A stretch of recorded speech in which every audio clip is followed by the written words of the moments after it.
नमस्कार विद्यार्थी मित्रांनो, स्वागत आहे आपल्या यूट्यूब चॅनल बी केम स्टडीमध्ये. अतिशय आनंदाची बातमी आहे. महाराष्ट्र लोकसेवा आयोग म्हणजेच एमपीसीची नवीन जाहिरात आलेली आहे. कंबाईंड गट क ची ही जाहिरात आहे आणि अतिशय चांगल्या जागा आहेत आणि यामध्ये खूप विद्यार्थी AMVI जी आहे तयारी करतात. तर त्यांच्यासाठी आनंदाची बातमी आहे. त्यांच्यासाठी 461 जागा आलेल्या आहेत.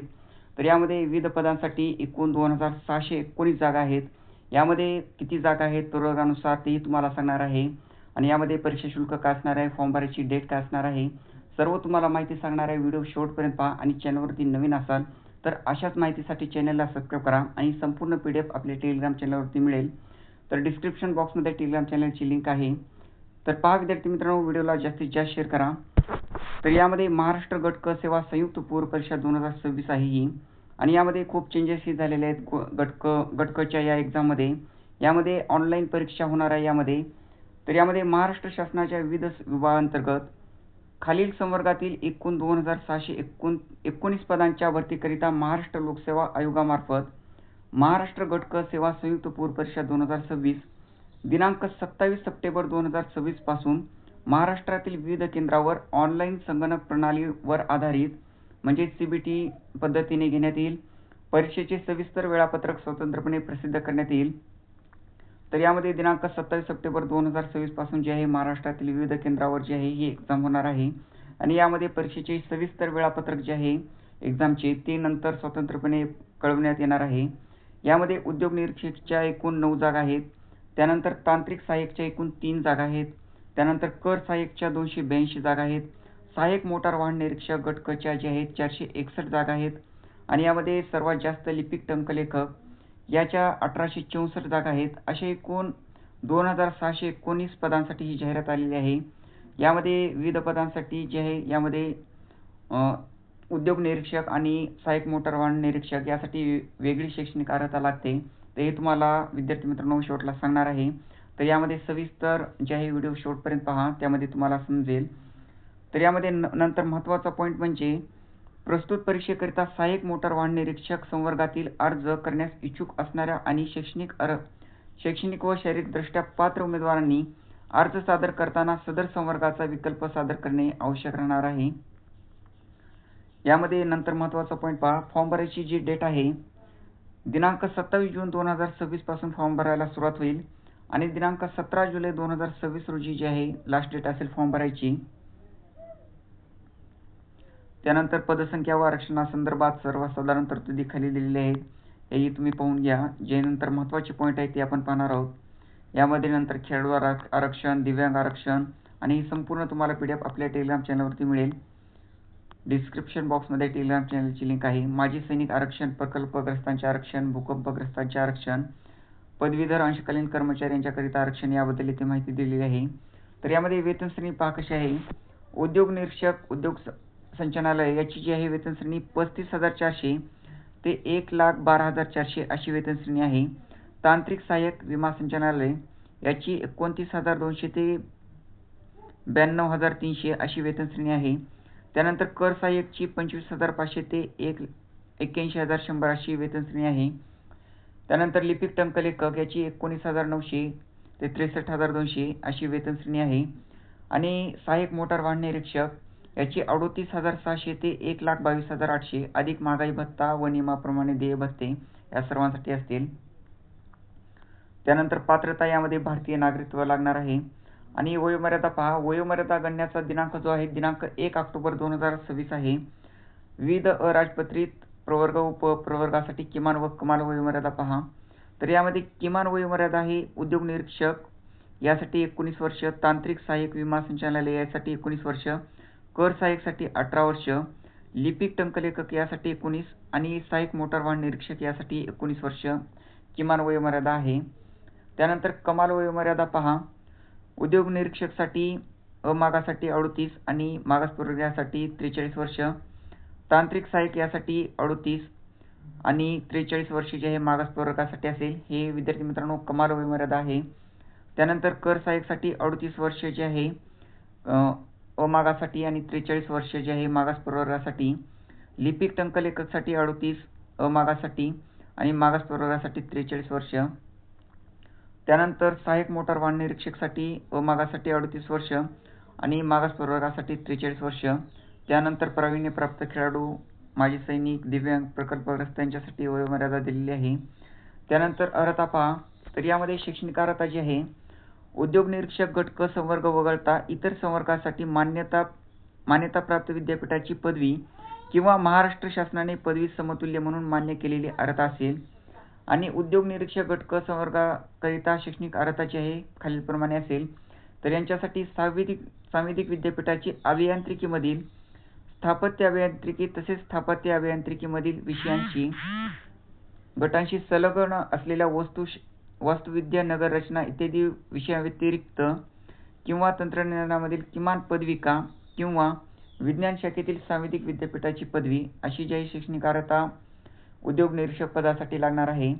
आणि त्यानंतर सहाय्यक मोटार वाहन निरीक्षक संवर्गाकरिता अर्हता खालीलप्रमाणे राहील. तर AMVI पहा, RTO साठी यामध्ये महाराष्ट्र राज्य माध्यमिक व उच्च माध्यमिक शिक्षण मंडळाची माध्यमिक शालांत प्रमाणपत्र परीक्षा SSC किंवा महाराष्ट्र शासनाने SSC व च्या समतुल्य म्हणून घोषित केलेली अर्हता आणि माध्यमिक शालांत प्रमाणपत्र परीक्षा उत्तीर्ण झाल्यानंतर स्वयंचल अभियांत्रिकी, ऑटोमोबाईल इंजिनिअरिंग वा यंत्र अभियांत्रिकी, मेकॅनिकल इंजिनिअरिंग विषयातील किमान 3 वर्षाची पदविका वा केंद्र वा राज्य शासनाने त्या समकक्ष म्हणून घोषित केलेली अर्हता. तर ज्या विद्यार्थ्यांचा मेकॅनिकलमध्ये, ऑटोमोबाईलमध्ये डिप्लोमा किंवा डिग्री झालेले आहेत ते विद्यार्थी यासाठी पात्र असतील. त्यानंतर स्वयंचल अभियांत्रिकी म्हणजे ऑटोमोबाईल इंजिनिअरिंग वा यंत्र अभियांत्रिकी, मेकॅनिकल इंजिनिअरिंग विषयातील मान्यताप्राप्त विद्यापीठाची पदवी किंवा त्यापेक्षा उच्च अर्हता धारण केलेले वा केंद्र वा राज्य शासनाने त्या समकक्ष म्हणून घोषित केलेल्या अर्हता धारण केलेले उमेदवार देखील पात्र राहतील. त्यानंतर खालील अर्हता समतुल्य शैक्षणिक अर्हता म्हणून स्वीकार्य आहेत. तर यामध्ये पहा काय काय आहे. Diploma in production technology, diploma in production engineering, diploma in machine tools maintenance, diploma in fabrication technology अशी अर्हता दिलेली आहेत.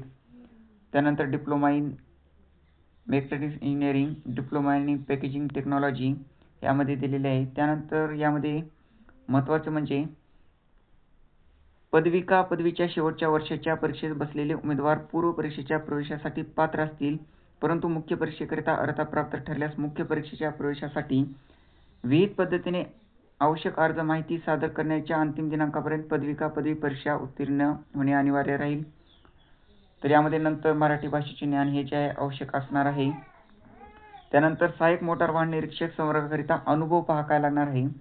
स्वयंचल अभियांत्रिकी वा यंत्र अभियांत्रिकीमधील पदविका, पदवी अत्युच्च अर्हता अथवा वरीलप्रमाणे समकक्ष अर्हता धारण केल्यानंतर मुख्य परीक्षेकरिता अर्ज सादर करण्याच्या शेवटच्या दिनांकास हलकी मोटार वाहने, जड मालवाहू वाहने व जड प्रवासी वाहने यांची दुरुस्ती व देखभाल करण्याचा पूर्णवेळ कर्मचारी म्हणून केंद्र अथवा राज्य शासनाच्या विभागामध्ये वा अंगीकृत व्यवसायाचे एकत्रितातील यंत्रशाळांमध्ये घेतलेला अथवा शासन वेळोवेळी निर्देशित करेल अशा संस्थांमध्ये घेतलेला किमान 1 वर्षाचा कालावधीचा अनुभव आवश्यक. त्यानंतर अनुभवाच्या प्रयोजनार्थ प्रशिक्षणार्थी अथवा अप्रेंटिस म्हणून वरील ठिकाणी घेतलेला अनुभव गृहीत धरला जाऊ शकेल. यामध्ये मुख्य परीक्षेस अर्ज सादर करण्याच्या शेवटच्या दिनांकास वर नमूद केल्याप्रमाणे किमान 1 वर्ष कालावधीचा पूर्णवेळ कर्मचारी म्हणून अनुभव नसेल त्यांनी नियुक्तीनंतर परीक्षाविधीन कालावधीमध्ये शासनाच्या विभागात अथवा अंगीकृत व्यवसायामध्ये अथवा शासन वेळोवेळी निर्देशित करेल अशा संस्थांमध्ये किमान 1 वर्ष कालावधीचा अनुभव घेणे बंधनकारक राहील.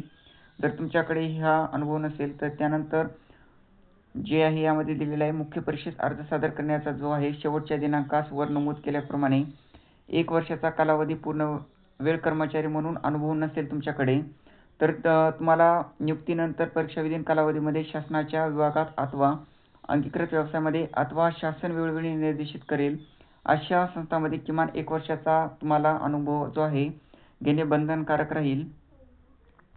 त्यानंतर सहाय्यक मोटार वाहन निरीक्षक संवर्गाकरिता वैध अनुज्ञा म्हणजेच लायसन. तर लायसनबद्दल पहा कसे असणार आहे लायसन. तर मुख्य परीक्षेकरिता अर्ज सादर करण्याच्या अंतिम दिनांकास वैध असणारी गिअर्स असलेली मोटरसायकल, हलके मोटर वाहन आणि परिवहन वाहन, जड मालवाहू वाहन आणि जड प्रवासी वाहन या संवर्गासाठी सक्षम प्राधिकाऱ्याने दिलेले वैध अनुज्ञा म्हणजे लायसन आवश्यक. आणि अर्ज सादर करण्याच्या अंतिम दिनांकास वर नमूद केल्याप्रमाणे जड माल वाहतूक वाहन किंवा जड प्रवासी वाहतूक वाहन यापैकी एखादी किंवा दोन्ही वाहने चालविण्याची लायसन्स नसेल तर अशा उमेदवारास अशी जे आहे लायसन नियुक्तीनंतरच्या 2 वर्षाच्या परिवीक्षा कालावधीमध्ये प्राप्त करणे बंधनकारक असेल. परिवीक्षा कालावधीमध्ये अशी अनुज्ञ जे आहे लायसन यामध्ये प्राप्त करणाऱ्या उमेदवारांस सेवेतून कमी करण्यात येईल. वाहन चालविण्याची जो आहे लायसन वेळोवेळी नूतनीकरण केलेली असले पाहिजे. तर सहाय्यक मोटार वाहन निरीक्षक संवर्गाकरिता जे आहे शारीरिक अर्हता ही लागणार आहे. यामध्ये पुरुषांसाठी 163 सेंटीमीटर जे आहे कमीत कमी जे आहे उंची लागणार आहे आणि छाती किमान 79 सेंटीमीटर आणि जे आहे फुगवून जे आहे 5 सेंटीमीटर तुम्हाला फुगवायचे आहे. त्यानंतर उंची महिलांसाठी 155 सेंटीमीटर असेल अनवाणी आणि वजन जे आहे 45 किलोग्रॅम असेल. जे रंगात नसून ज्यांची दृष्टी चष्मासह व चष्माशिवाय चांगली आहे यामध्ये याबद्दल माहिती दिलेली आहे. त्यानंतर टंकलेखक अर्हता कर सहाय्यकसाठी पहा. मराठी टंकलेखनाचा वेग किमान 30 शब्द प्रति मिनिट आणि इंग्रजी टंकलेखनाचा वेग किमान 40 शब्द प्रति मिनिट या अर्हतेची शासकीय वाणिज्य प्रमाणपत्र परीक्षा उत्तीर्ण पाहिजे. त्यानंतर लिपिक टंकलेखकसाठी मराठी टंकलेखनाचा वेग किमान 30 शब्द प्रति मिनिट किंवा इंग्रजी टंकलेखनाचा वेग किमान 40 शब्द प्रति मिनिट या अर्हतेची शासकीय वाणिज्य प्रमाणपत्र परीक्षा अथवा या उद्देशासाठी शासनाने समकक्ष म्हणून घोषित केलेले प्रमाणपत्र परीक्षा उत्तीर्ण पाहिजे. यामध्ये नंतर महत्त्वाचा पॉईंट पहा. निवड प्रक्रिया जी आहे यामध्ये एक्झाम देऊन तुमची निवड प्रक्रिया होईल. परीक्षेचे टप्पे जे आहेत या सर्वांसाठी जे आहे संयुक्त पूर्व परीक्षा एकच होईल आणि यामध्ये मुख्य परीक्षा जी आहे संयुक्त मुख्य परीक्षा सहाय्यक मोटार वाहन निरीक्षकाची स्वतंत्र मुख्य परीक्षा होईल आणि यामध्ये संयुक्त मुख्य परीक्षा जी आहे या बाकीची जी आहे संवर्ग यामध्ये एक होईल. तर यामध्ये 300 गुणांची जी आहे सहाय्यक मोटार वाहन निरीक्षकची मुख्य परीक्षा होईल आणि उद्योग निरीक्षक, तांत्रिक सहाय्यक, कर सहाय्यक, लिपिक टंकलेखक यांची जी आहे एकत्रित 400 गुणांची जी आहे मुख्य परीक्षा होईल. त्यानंतर विद्यार्थी मित्रांनो सदर संयुक्त पूर्व परीक्षा संगणक प्रणालीवर आधारित म्हणजेच कॉम्प्युटर बेस्ड टेस्ट घेतली जाणार आहे. परीक्षा एकापेक्षा अधिक सत्रामध्ये आयोजित केली जाईल आणि प्रत्येक सत्रासाठी स्वतंत्र प्रश्नपत्रिका दिली जाईल. सर्व सत्रातील प्रश्नपत्रिकांचे स्वरूप व काठिण्य स्तर विचारात घेऊन परीक्षांती गुणांचे समानीकरण म्हणजे यामध्ये नॉर्मलायझेशन केले जाईल. त्यानुसार उमेदवारांचे नॉर्मलायझेशन गुण निश्चित करून त्याप्रमाणे निकाल जाहीर करण्यात येईल. सामान्यीकरण म्हणजे नॉर्मलायझेशन पद्धती संदर्भात विस्तृत माहिती आयोगाच्या संकेतस्थळावर स्वतंत्रपणे प्रसिद्ध करण्यात येईल. सदर नॉर्मलायझेशन सर्व उमेदवारांना बंधनकारक राहील याची सर्व उमेदवारांनी नोंद घ्यायची आहे. तर यामध्ये प्रस्तुत पूर्व परीक्षेच्या सर्व सत्रातील परीक्षा पूर्ण झाल्यानंतर उत्तरतालिका आन्सर की जी आहे प्रसिद्ध करण्यात येईल. तसेच उमेदवारांनी सोडवलेल्या उत्तरपत्रिका जे आहे रेस्पॉन्स शीट संबंधित उमेदवारांच्या प्रोफाईलमध्ये उपलब्ध करून देण्यात येईल.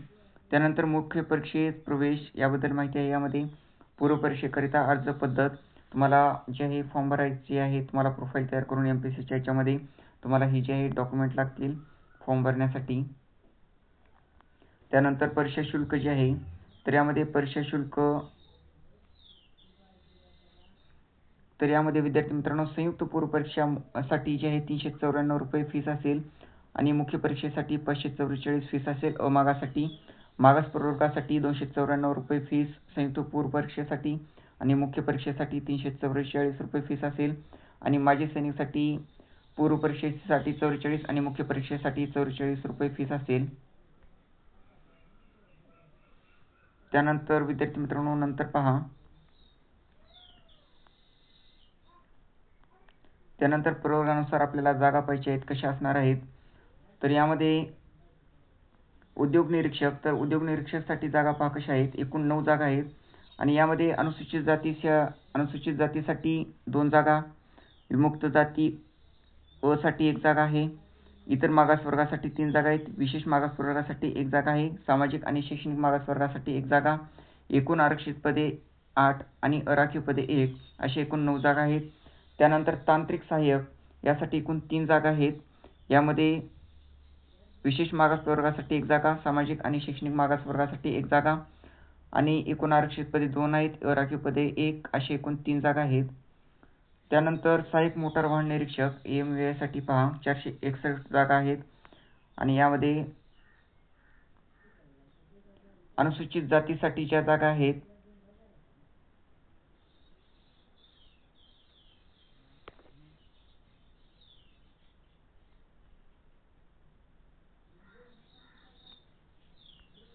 तर यामध्ये विद्यार्थी मित्रांनो अनुसूचित जातीसाठी 34 जागा, अनुसूचित जमातीसाठी 17 जागा आहेत, तर विमुक्त जाती अ साठी 12 जागा आहेत, भटक्या जमाती ब साठी 5 जागा आहेत, भटक्या जमाती क साठी 21 जागा आहेत, भटक्या जमाती ड साठी 12 जागा आहेत, इतर मागासवर्गासाठी 97 जागा आहेत, विशेष मागासवर्गासाठी 5 जागा आहेत, सामाजिक आणि शैक्षणिक मागासवर्गासाठी 46 जागा आहेत, आर्थिक दुर्बल घटकासाठी 46 जागा, एकूण आरक्षित पदे 295 आहेत आणि अराखीव पदे आहेत 166.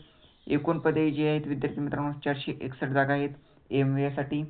त्यानंतर कर सहाय्यकसाठी अनुसूचित जातीसाठी 29 जागा आहेत, अनुसूचित जमातीसाठी 20 जागा आहेत, विमुक्त जाती अ साठी 9 जागा, भटक्या जमाती ब साठी 7 जागा आहेत, भटक्या जमाती क साठी 7 जागा, भटक्या जमाती ड साठी 6 जागा आहेत, इतर मागासवर्गासाठी 42 जागा आहेत, विशेष मागासवर्गासाठी 4 जागा आहेत. त्यानंतर सामाजिक आणि शैक्षणिक मागासवर्गासाठी 28 जागा आहेत, आर्थिक दुर्बल घटकासाठी 28 जागा, एकूण आरक्षित पदे 180 आहेत आणि अराखीव पदे 102, अशी एकूण 282 जागा आहेत कर सहाय्यकच्या. यामध्ये विद्यार्थी मित्रांनो त्यानंतर लिपिक टंकलेखक याच्या ज्या जागा आहेत विभागानुसार असतात, तर सामान्य प्रशासन विभाग 200, यामध्ये मंत्रालयीन प्रशासकीय विभाग यामध्ये एकूण 243 पदे आहेत. यामध्ये खूप विद्यार्थी मित्रांनो जागा आहेत, 1864 जागा आहेत. तर यामध्ये आपण प्रवर्गानुसार बाकीच्या याची पदाची पाहिलेली आहे जागा. यानंतर विद्यार्थी मित्रांनो माहिती जरी आवडल्या यामध्ये लिपिक टंकलेखकच्या खूप जास्त जागा आहेत विद्यार्थी मित्रांनो. यामध्ये व्हिडिओ खूप लेंदी होऊ शकतो. त्यानंतर आपण पाहिलेलं आहे जे यामध्ये जे पदे आहेत त्याची आपण जागा पाहिलेल्या आहेत. माहिती जर आवडली असेल तर नक्की एक लाईक करा आणि संपूर्ण PDF तुम्हाला आपल्या टेलिग्राम चॅनलवरती मिळेल. धन्यवाद.